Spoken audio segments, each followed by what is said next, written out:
कक्षा 12 विषय अर्थशास्त्र चैप्टर 9 विदेश व्यापार। विदेश व्यापार में आज का हमारा टॉपिक है विदेश व्यापार के स्वरूप को असर करने वाले परिबल। विदेश व्यापार किस प्रकार का होगा, उसको कुछ परिबल असर करते हैं, तो वो परिबल कौन से हैं। तो सबसे पहला आता है विदेश व्यापार में साधनों की भौगोलिक एवं व्यावसायिक गतिशीलता कम होती है। विदेश व्यापार में कुछ सामाजिक कारण होते हैं, कुछ नीति विषयक कारण होते हैं, यानी कि जो कानूनी कारण होते हैं, उनके कारण जो श्रम है यानी कि जो श्रम कम गतिशील यानी कि जो श्रमिक होते हैं वो एक स्थान पर रह कर के कार्य करना पसंद करते हैं, वो दूसरे स्थान पर जाना पसंद नहीं करते। अगर कोई व्यक्ति है तो वो अपने घर के आसपास रह कर के कार्य करना पसंद करेगा, न कि वो विदेश में जा कर के अकेले रह के कार्य करना। तो ऐसी परिस्थिति में श्रम कम गतिशील होता है। कई पूंजीगत साधन स्थायी और विपुल प्रमाण में होने के कारण कम गतिशील होते हैं। तो कई पूंजीगत साधनों की गतिशीलता पर कानूनी प्रतिबंध होता है। पूंजीगत साधन यानी कि जो साधन सामग्री है वो बहुत अधिक प्रमाण में होती है लेकिन स्थिर होती है, उसे एक स्थान से दूसरे स्थान पर नहीं ले जाया जा सकता है, तो वो कम गतिशील होती हैं।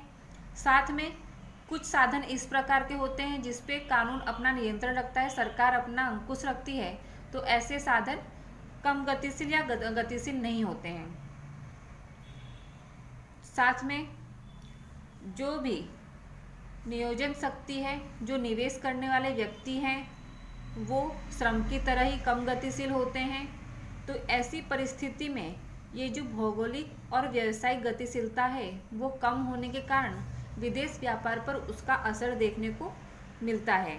यानी कि इस प्रकार के साधनों की गतिशीलता मर्यादित होने के कारण विदेश व्यापार का कद प्रमाण में मर्यादित रहता है।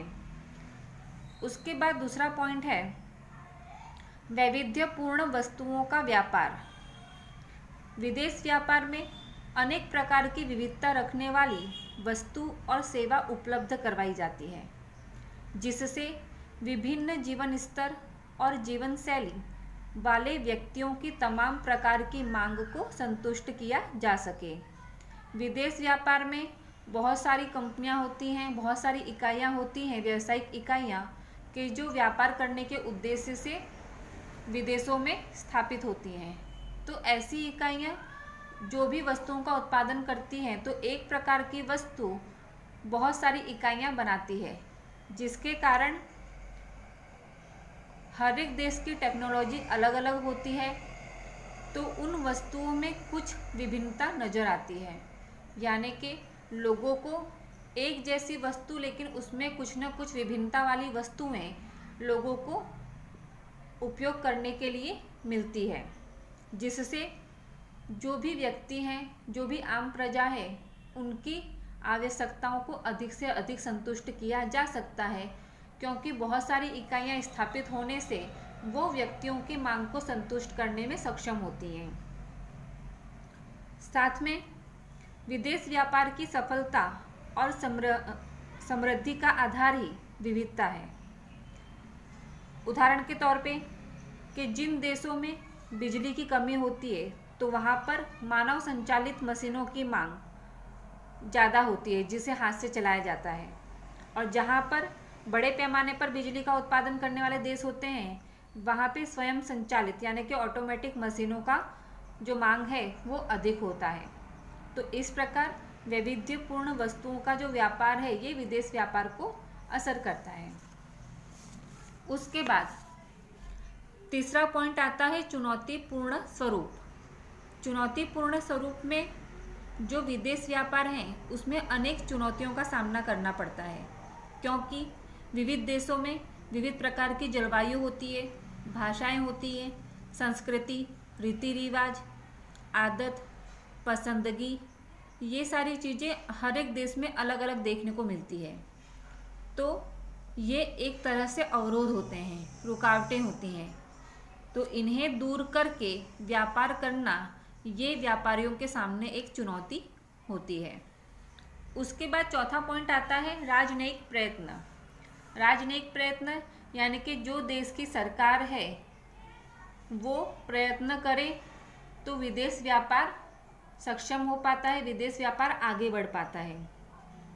जैसे उदाहरण के तौर पे गुजरात का उदाहरण दिया हुआ है कि गुजरात राज्य में व्यापार बढ़ाने के लिए वाइब्रेंट गुजरात समिट का आयोजन किया जाता है।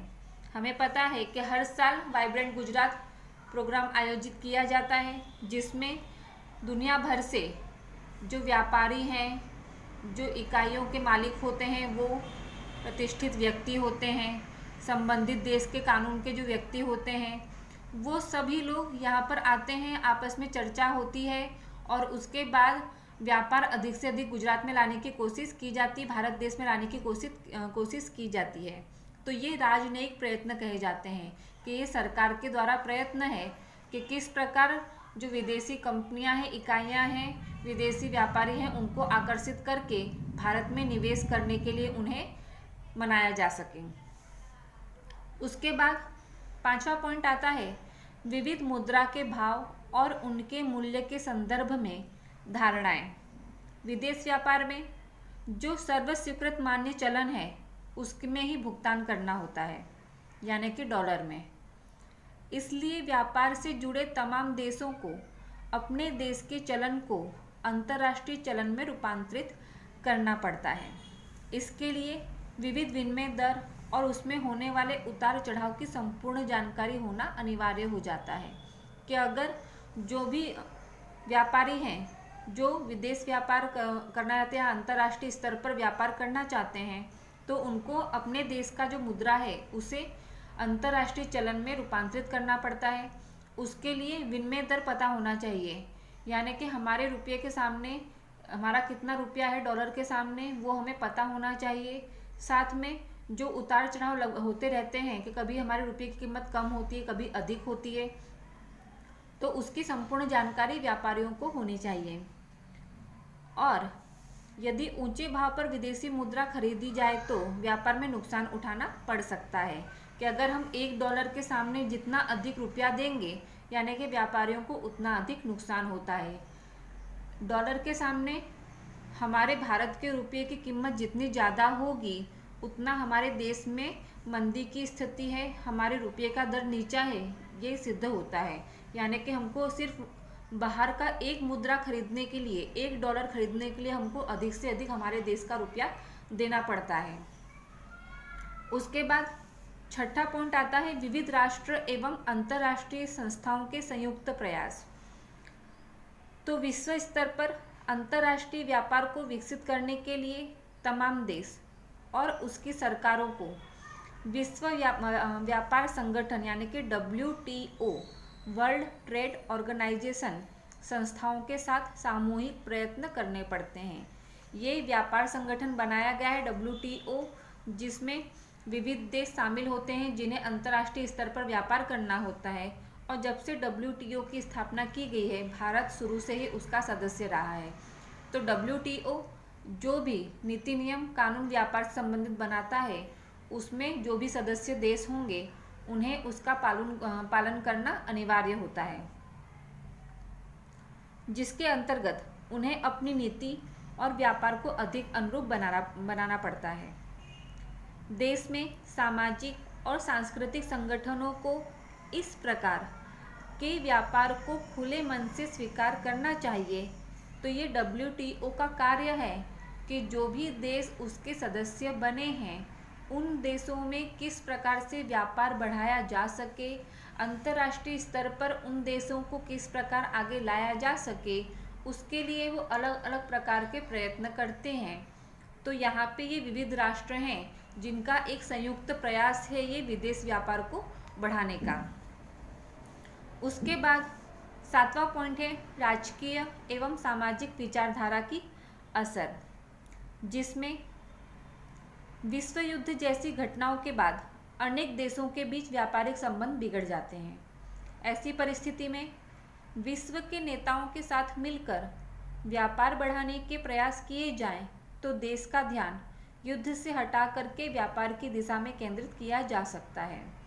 कि ये राजकीय असर है कि जैसे विश्व युद्ध जैसी घटना लिखी हुई है कि ऐसे समय पर जो देश युद्ध में शामिल होते हैं उन देशों का आपस में व्यापारिक संबंध खराब हो जाता है।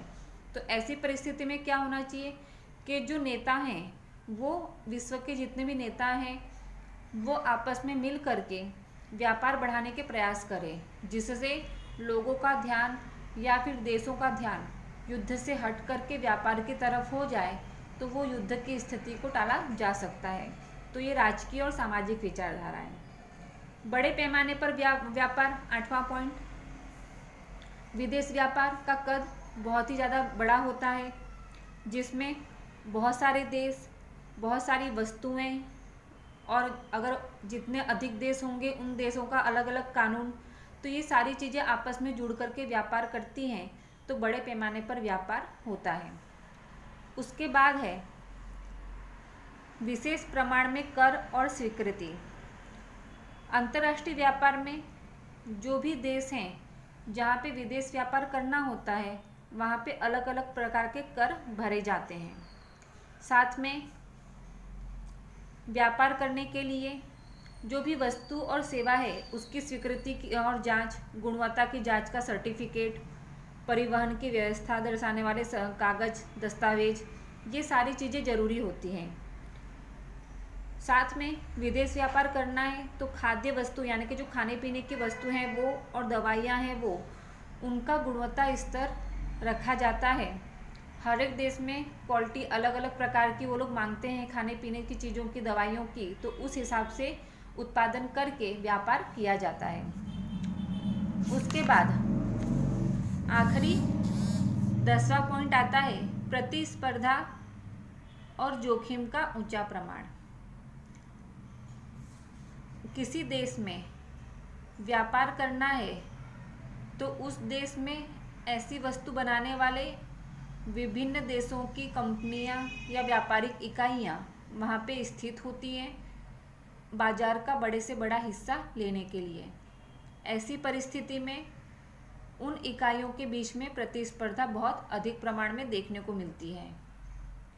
साथ में विदेश व्यापार में जो वस्तुएं और सेवाएं प्रदान की जाती हैं उनकी गुणवत्ता ऊंची रखी जाती है, तो उस ऊंची गुणवत्ता को प्राप्त करने के लिए उत्पादन खर्च अधिक से अधिक करना पड़ता है, और अगर व्यापार में निष्फलता प्राप्त होती है तो बहुत सारे जोखिमों का सामना करना पड़ता है, हानि भी उठानी पड़ती है। तो यहाँ पे ये इतने 10 पॉइंट हैं कि जो विदेश व्यापार का जो स्वरूप है उसे असर करते हैं, उसमें परिवर्तन कर सकते हैं। तो यहाँ पे ये टॉपिक आपका पूरा होता है।